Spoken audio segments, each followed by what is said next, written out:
So, ito na, nakapagbunot na tayo ng main cap.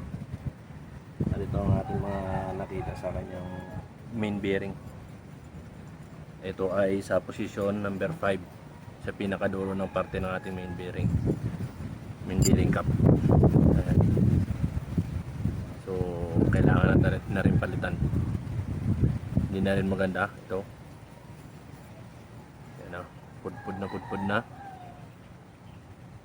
Ayan, ubos na yung kanyang babbitt lining nya. Nalitaw na yung kanyang pinaka tansok. Ganun din ito. Ito naman ang kanyang thrust washer. So tatlo lang pala talaga ang thrust washer nito.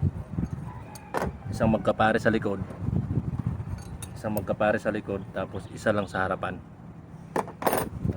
So ayan, merong ito yun. So meron siyang mga dowel para sa thrust washer. So hindi talaga matatanggal. Yan. So mayroon nakalagay.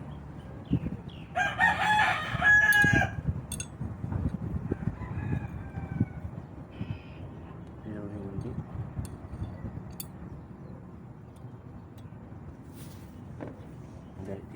Tapos eto.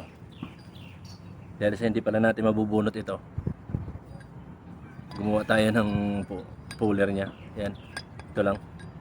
Gumamit lang tayo na mas mahabang bolt para maging silbing patungan niya. Ganyan. Maging silbing patungan para ito lumabas. Yan. So ito pala, mga sa mga ganitong unit pala, be it DC-10.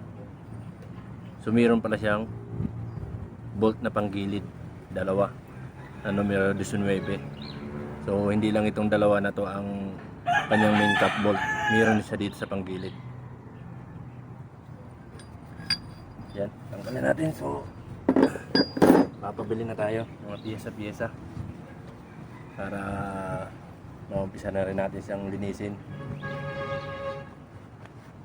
para pagdating ng mga piyesa ay assemble na rin tayo. Thank you.